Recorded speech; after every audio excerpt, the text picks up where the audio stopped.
almost like the deep issues that were already buried in your cells.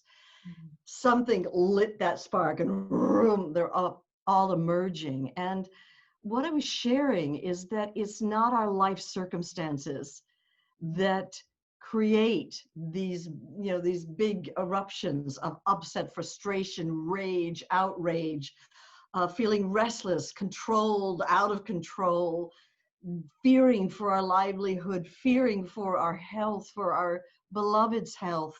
It didn't happen as a result of the pandemic. Because what I've learned, and what I think many of your listeners and those who watch this know, is that, let's say you're in traffic there and you're in Joburg and you're just driving along and just someone cuts off right in front of you. Up comes the road rage, right? Yeah. but they didn't come in the middle of the night and put that rage inside of you. What happened is they pushed your button and up came the buried issue, the buried rage. It was just triggered. And right now, the whole world is triggered. Yeah. And it's been very beautiful to see how we're uniting in these protests against injustice in the police system, and racism and prejudice and divisions, not just between color, but prejudice that's gender, religious, countrywide. It's just driven up to the surface. This that's been living, festering inside of us for so long. And I'm so thrilled I have the journey, because we in Greece here, we have been in lockdown. We went way before other people went into lockdown, and for over 3 months. And it's eased in the last 3 weeks. It's not fully eased. And I could feel the whole world feeling pent up. Yeah. And feeling controlled and locked down. And I knew it was going to erupt. And then we needed something like what happened with George Floyd to really point to this that's systemic and endemic in all of us. And what I really am so grateful, because I get journey processes once a week when I'm on tour, because I know there's more than one cell memory stored inside, and I feel it's a huge gift. And I would be out of integrity if I didn't clear whatever's blocking me, whatever's obscuring me or holding me back. So I'm really glad that you are offering these teachings, these tools to your listeners and your watchers. And it's such a time. I feel like if ever there was a time, it's now. Yeah, no, I agree with you wholeheartedly. And it's amazing, while you were speaking, the sun, I'm in Cape Town, and it's a very cloudy day. It's kind of like a London day. Didn't kind of wait, but as you were speaking, the rays of light from the sun just broke through the clouds. It was very, very beautiful for me. But what I was going to say is two things. The one is that they say that the apocalypse, so many people think the apocalypse is the end, but really the root of the word apocalypse, it's actually Greek, is the unveiling of, the revealing of.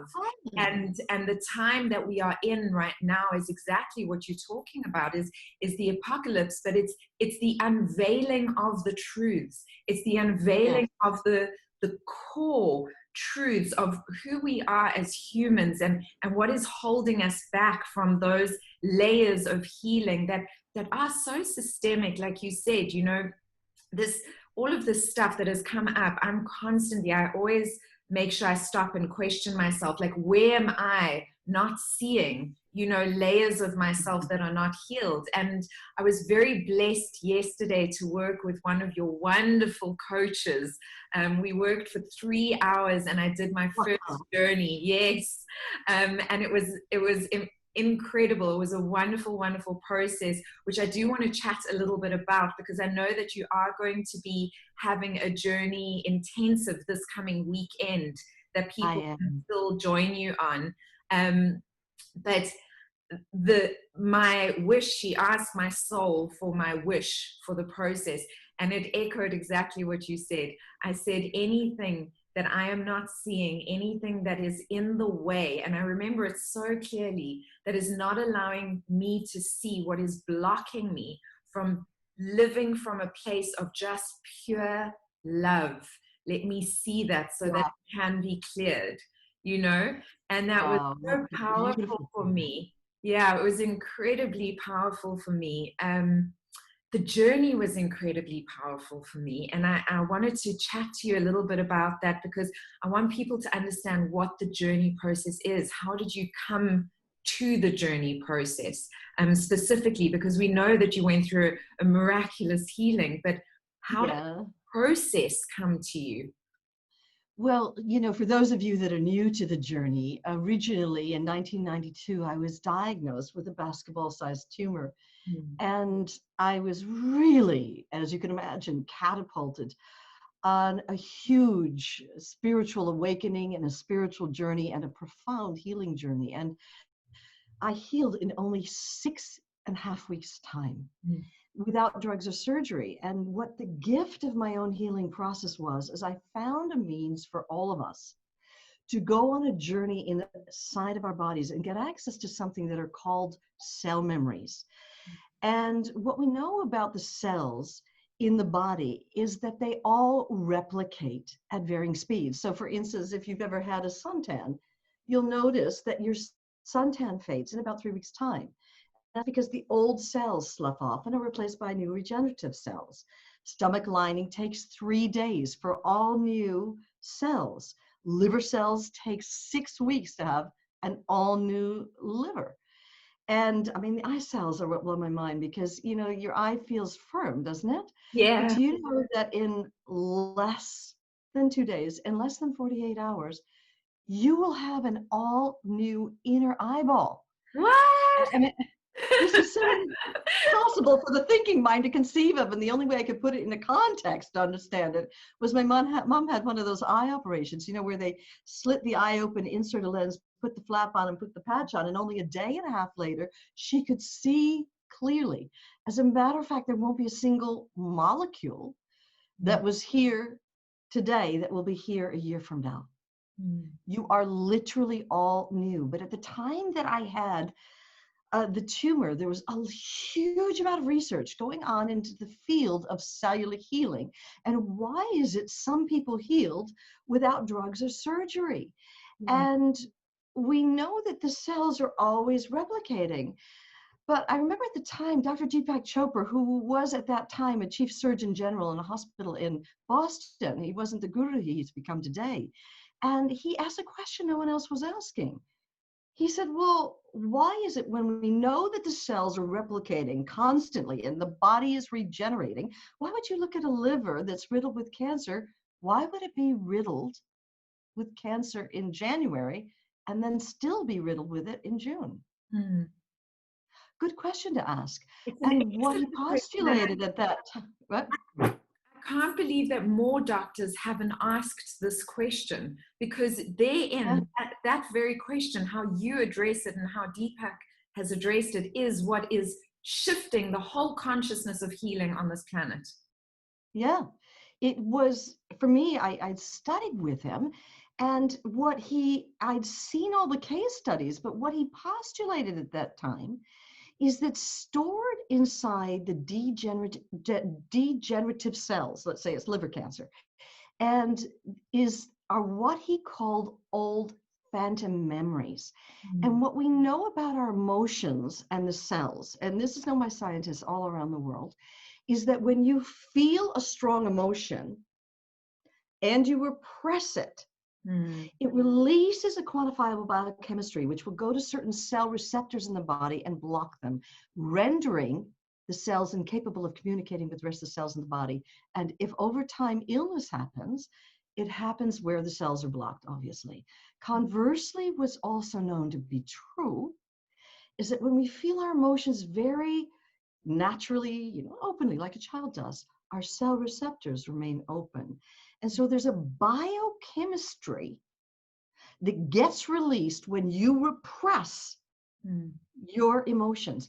And what Chopra was postulating was that these old repressed emotions, when that biochemistry gets released and our cell receptors are blocked, the cell memory of what happened to us at the time, the unspoken words, the pain, the shame, the devastation, the fear, the anger, whatever it was, it all gets stored in the cells. Mm. And then before that cell dies, it passes on its programming to the next cell generation. So the next cell generation is born as an exact replica of the previous cell generation.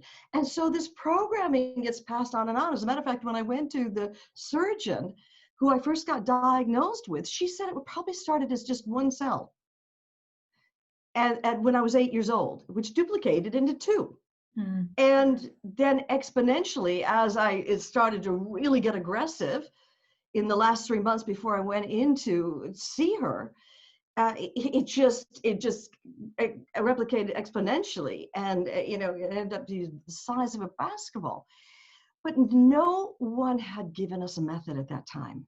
Yeah. How do you get access to these cell memories, and not only get access to them, but to release the stored pain there, the consciousness, the hurt, the shame, the blame, come to an understanding and forgiveness, so that when new cells are born, they're born devoid of that old programming as new regenerative cells.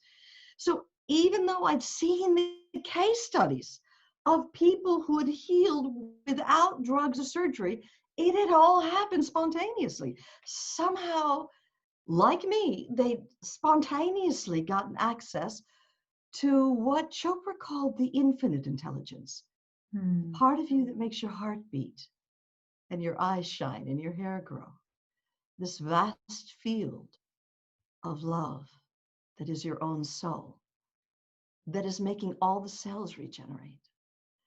And the second thing that they had common is somehow they just spontaneously got access to the cell memory and the consciousness that was stored there.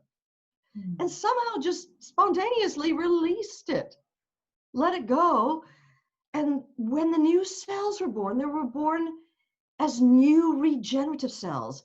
And so mine first happened, my healing happened spontaneously, where I had 3 journey processes that happened spontaneous, where somehow I opened into this infinite field, this pure healing potential. And somehow I was guided by that to the actual cells stored inside my body. And when I uncovered the cell memory there, I thought, it can't be this. In memory of childhood abuse. I mean, God knows, as a therapist, I've been through 8 years of therapy on it. And my mind was going, been there, done that, got the t-shirt on that old cellular issue, that old cell memory, that old consciousness. But it was like my mind was saying I had it handled, but my body and my soul were saying, you haven't got it handled. And so part of my healing journey was I need to face and clear the emotional issues that are part of the karma of what I'm here in this world to clear and face, to learn the life lessons, to come to peace with that issue, to come to forgiveness of myself, of others, of life. And as a result of undergoing that spontaneously 3 times during my own healing journey in that 6.5 week period of time, and then subsequently working with thousands, and now in the last 26 years, or now 28 years since then, working with hundreds of thousands of people. I mean, the journey, as you know, is in 39 countries and it's in 24 languages. And it's work that's being used by the medical profession to get to the emotional corollary of what is co-creating illness. As a matter of fact, in Tel Aviv, there's actually 2 hospitals there that after you've undergone either your cancer operation or your heart operation, you go for a week into a recovery center where you use journey work to come to a place of wholeness and peace, and to uncover the emotional corollary to the physical illness. And as you know, Susana, originally the journey was famous for all the healing that went on physically. But over time, it hasn't become just about physical healing. Oh.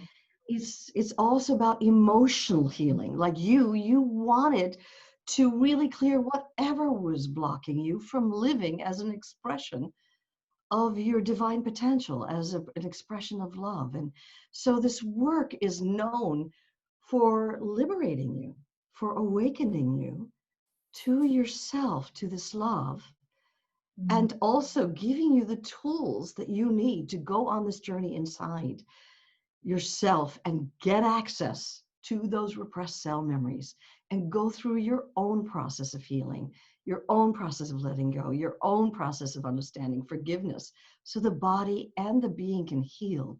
And so it's used much by psychiatrists, psychologists, medical doctors in hospitals, and mainly by people from all walks of life who realize that they want to come home to who they are, You know, and to clear what blocks them. to clear everything, you know, this, it's so beautiful, because in my teachings, I speak about this all the time, that it's not the connection between the mind, body, spirit, and heart, you know, that connection is it's so real. It's actually so tangible. And before, we were not looking at ourselves as this whole, you know, this connective being, that everything is connected. And the way you described, you know, the disease, when it happens, I always say disease is dis-ease. It's a dis-ease of the soul, of the heart, of the mind, that is now physicalizing in your body, you know. And I loved, one thing that was so great for me doing the process yesterday was just remembering, just being that humble student, because I am forever the humble student. I think one of the reasons why I started Thrive Network is because although I'm a teacher as well, I'm always the humble student. There's always more for me to learn. And I know so many of you out there, please give me just a thumbs up or a smile if you can associate with this, when you've worked on something so many times, like a specific pattern or a specific wound, and it's like, oh, come on, surely I've dealt with this now. You know, surely it's over. Give me a thumbs up if you guys can relate. Okay, yes, I can see thumbs up coming. But the beauty of the process yesterday for me was something that, like you were saying, something I had spoken about, something I thought I had worked through and was finished. And it was the thing that I least expected to come up. Popped Always. up, you know? And it popped up in so many versions of me at so many ages, and it was the same one linked thing. And that for me was amazing, because I went, what? Really? Okay, humbled again. Okay, back to center again. Okay, find compassion again, you know, and find forgiveness again, and just going into those layers again. It is profound work for anybody that is listening right now who has not read Brandon's book. I just highly recommend it. I will put a link. She has been so generous and is giving the journey, the book, away for free at the moment. But she's also doing the journey work. Now, I read the book. Brandon, I think I read your book 20 years ago. Is that possible? When was it published? It is 1998. Yeah, so that's absolutely possible. Yes, I read it. It was around 1998. It was around 1999, I think, that I read it. And I remember, I'll never forget reading your book, ever. And it shifted something in me profoundly. But going on the actual journey is a whole nother level. And so I invite you guys, if you have not done this work before, to join Brandon this weekend. I'll put the details up for you so you can learn a bit more. But maybe, Brandon, you want to just give them a little overview of what is to be expected this weekend. I know it's the first time you're doing an intensive online, isn't it? Absolutely. I mean, like you, I've been live streaming ever since the very first live stream platform came out in 2011. And we were kind of at the forefront of what was happening with that. But the Journey Intensive that I've been doing for the last 26 years is a signature course that is the foundation of all the work, and is a huge and very deep immersion highly experiential. And it was the one thing I wasn't willing to live stream, because I wanted people to have the huge support of the journey practitioners, like you went to one yesterday, and to have a support of a live presenter there with them, and for them to feel like as they're undergoing the work, they have people there to hold an embrace for them, to ask questions of, and if deeper issue comes up, to work with them.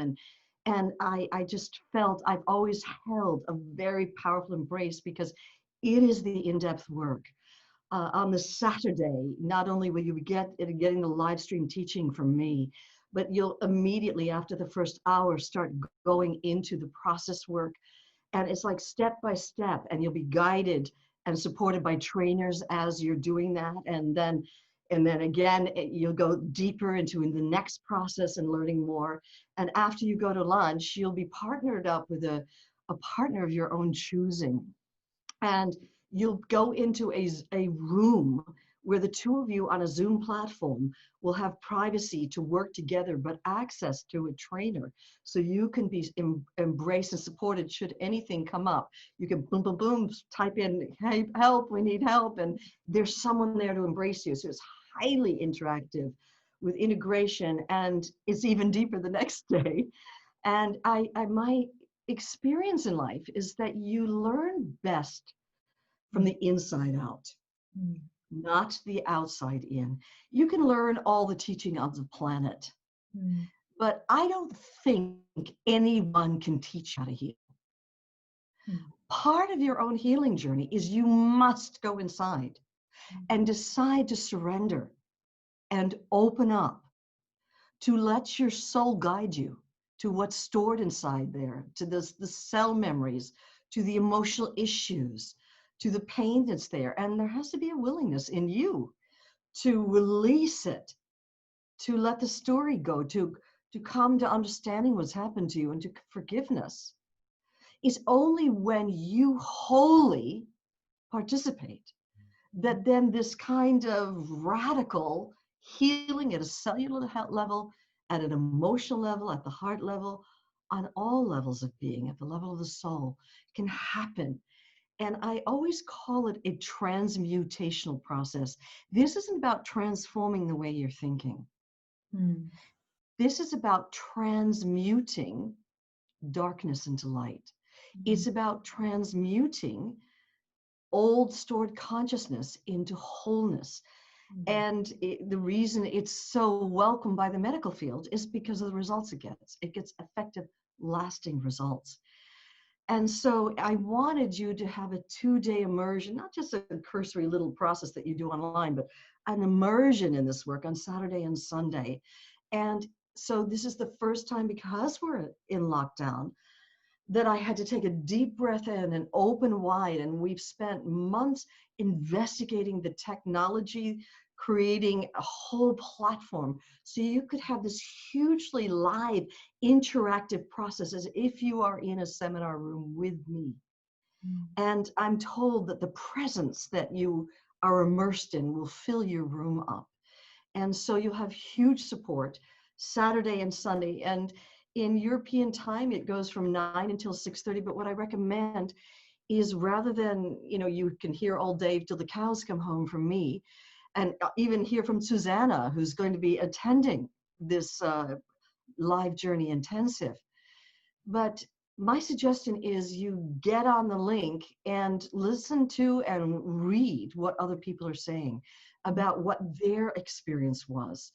Because I feel like all of life is conspiring now to say to us, it's time to get real.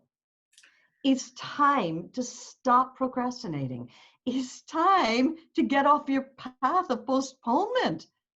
It's time to dive in. And it's time to clear whatever your soul is here to clear in this lifetime.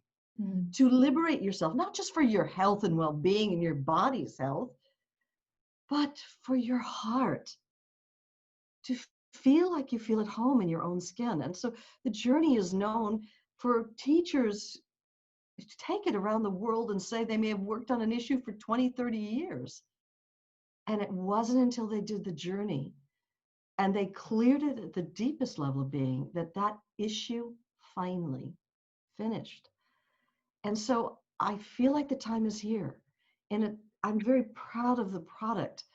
I never dreamt I would ever do a journey intensive online.